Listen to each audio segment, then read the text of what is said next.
Part 2, Chapter 20, Gateway.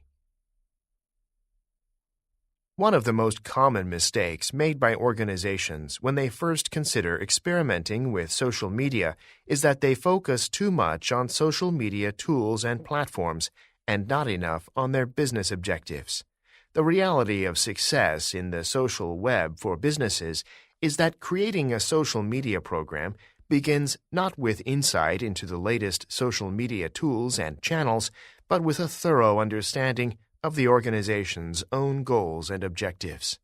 A social media program is not merely the fulfillment of a vague need to manage a presence on popular social networks because everyone else is doing it. Being in social media serves no purpose in and of itself. In order to serve any purpose at all, a social media presence must either solve a problem for the organization and its customers or result in an improvement of some sort, preferably a measurable one. In all things, purpose drives success. The world of social media is no different.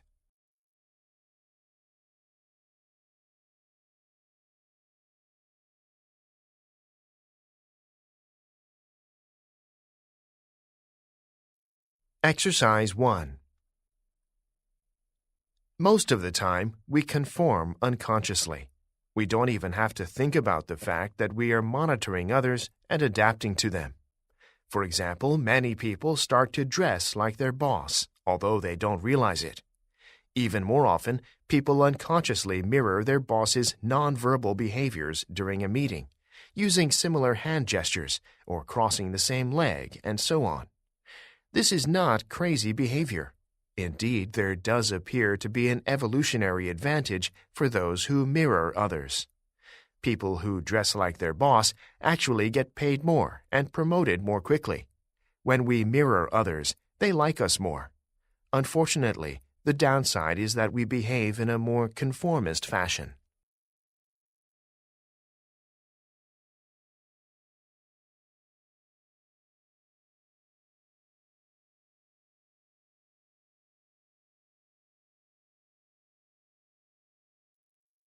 Exercise 2.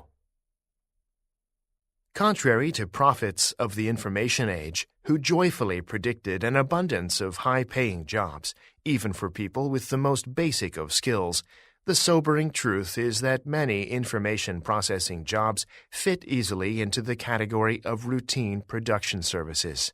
The foot soldiers of the information economy are hordes of data processors stationed in back offices, at computer terminals, linked to worldwide information banks. They routinely enter data into computers or take it out again. Records of credit card purchases and payments, credit reports, checks that have cleared, customer accounts, customer correspondence, payroll, hospital billings, patient records, medical claims, court decisions, subscriber lists, personnel, library catalogs, and so forth. The information revolution may have rendered some of us more productive, but it has also produced huge piles of raw data which must be processed in much the same monotonous way that assembly line workers and, before them, textile workers processed piles of other raw materials.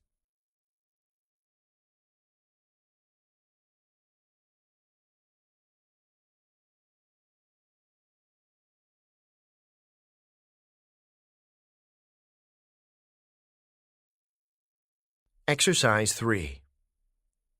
I've always told my daughter she should pursue things until they don't make sense. It was a concept I used professionally, which resulted in me being very innovative and forward-thinking in my business.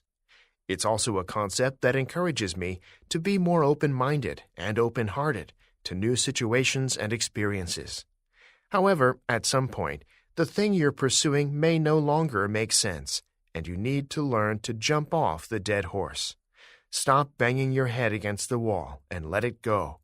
Sometimes it's very difficult to do, especially when you are emotionally invested. But in the long run, you do realize the dead horse will never take you to your destination.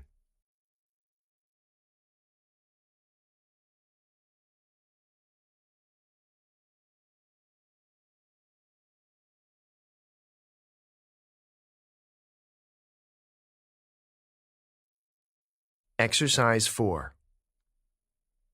A localization economy can be traced to the desire of individuals to compare products. Individuals may prefer to shop for shoes in a regional shopping mall because they can compare the merchandise in 4 or 5 different stores in fewer trips. Firms selling similar products may repel one another under some circumstances, but when consumers have a demand for display variety, similar competing establishments may locate together.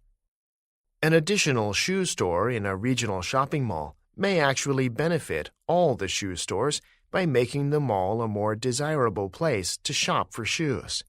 The additional store may lower the percentage of mall shoe shoppers who make purchases at each existing store, but total sales may increase due to the greater number of shoppers. Retail establishments selling complementary products may also tend to cluster. For instance, theaters and restaurants often locate together, reflecting the fact that people like to eat out before or after seeing a show.